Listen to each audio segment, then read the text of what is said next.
Early on in the pandemic, most construction work was put on pause, but here along the Medical Mile, construction projects were deemed essential, never missing a beat as they work to take healthcare innovation to new heights. Even when the water is calm, experts say there's several safety precautions you should take.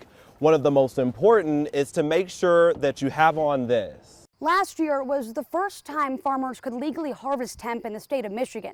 So now for year two, the owners of a local hemp company are taking it one step further, inviting the public to come be a part of the harvesting experience. All right, welcome back to the Football Frenzy, and look at the view. Isn't she a beauty? West Ottawa played its first game in its new stadium. At Holland Christian, check out the drone shot. The Maroons played their first game on their new turf. It's a chance to see Silver Lake from above, but on the ground, residents are voicing concerns, trying to stop the helicopter tours from taking off. Yeah, we've dried out for now. We woke up with a little bit of light snow this morning, but this dry period of weather is not going to last much longer. Here at the airport, officials want to stress how smoothly things ran from start to finish.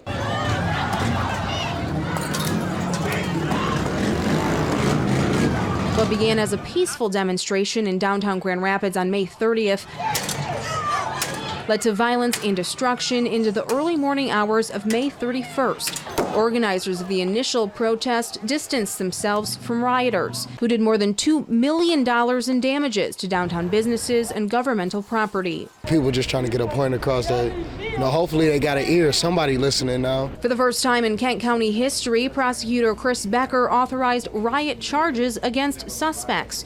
As the year draws to an end, nearly 24 people have now been arrested and prosecuted in connection to the downtown riot. Both in Grand Rapids and Kalamazoo, curfews were implemented to quell the ongoing demonstrations. And the National Guard deployed as support. Those who violated were subject to arrest and, in a few instances, tear gas. The unrest also led to critical community conversations surrounding police funding, with some local groups calling for cuts that would move funds elsewhere, with an emphasis on bolstering mental health services in scenarios where law enforcement response may not be the most appropriate. Do not forget what we're here for. We're here for justice. We're not here to argue. We're here to reason so we can move forward. The game of bowling hasn't changed much over the years, and neither has Carson City Lanes since the Dykehouse family bought it way back in 1959.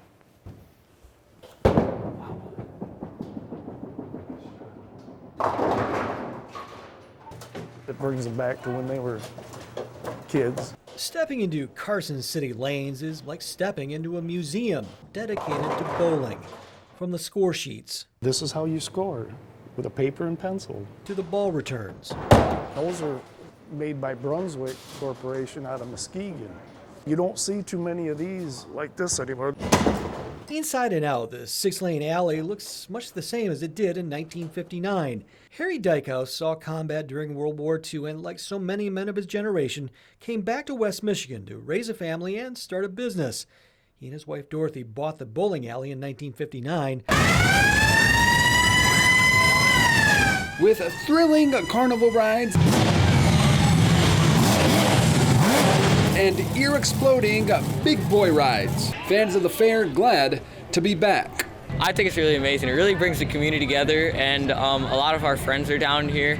It's amazing. COVID-19 canceled last year's event. It was definitely weird. It was unnatural, and now that we get it back, it feels like we never really missed a year.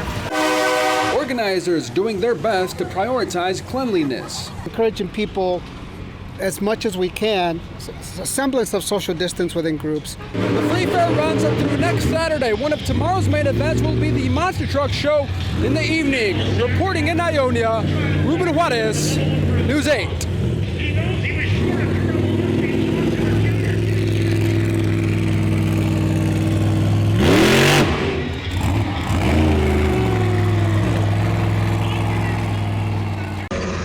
These are the sights and sounds of Art Prize Eve. Artists finding the right space and making it their own. Several moving in their prized work today, a heavy lift for some and a delicate dance for others. Moving them We literally hung them from the top of the trailer so they wouldn't tip over, because I was very, very nervous about moving them. Rebecca Humes jumping off the page with her first three-dimensional entry, 16 dresses made from dictionaries. How many dictionaries would you say went into all of this?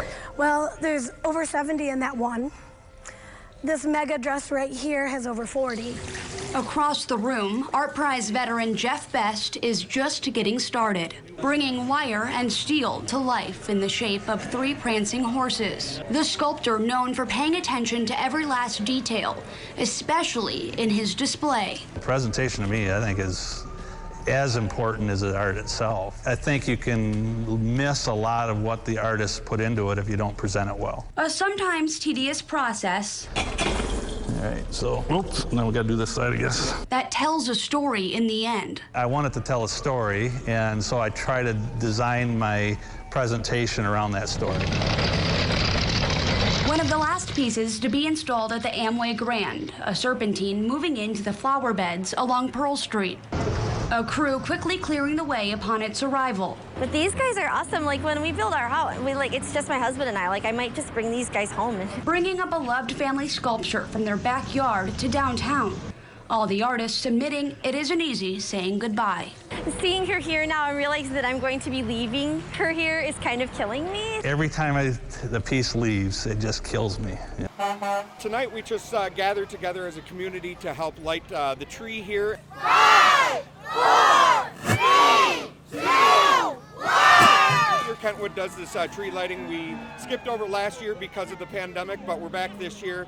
And it's wonderful to see everybody back out again enjoying our great tight-knit community here in Kentwood.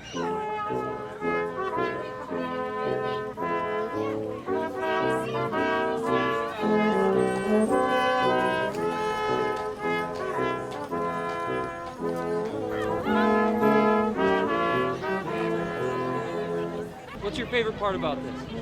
Oh, seeing the kids and their smiling faces. It was just a great time to come out with the kids, enjoy a parade, meet Santa. What did you ask Santa for? I asked him for a lot of stuff. Soccer cleats, slime, and headphones. Football helmet! My favorite part is actually seeing the smiles on the kids' faces. My 2 daughters are 3 and 6, and I see all the other kids out here, and just to see their eyes light up when those lights light up is really special. Merry Christmas! Merry Christmas!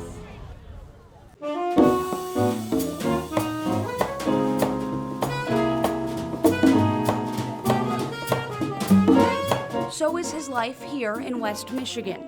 Think of it as his second act. A part of you that clings to me.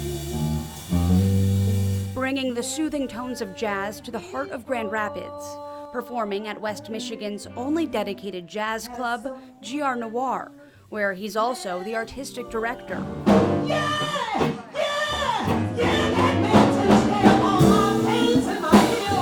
Booking standalone performances, or his favorite, putting together a jam session. It's the crux of jazz. Getting 3 or 4 or 5 people on stage and picking a topic, and you conversate with each other. You have dialogue through music. An experience that pulls the audience in, quoting the musicians that came before him, encouraging everyone to give it a try. He says that jazz knocks the dust off of everyday life. I think that's a perfect metaphor for this music. It makes people come out of what their troubles, whatever is going on in their life. Allows you to tap your foot or bop your head, or even dance in some cases. Reporting in Grand Rapids, Jacqueline Francis, News 8.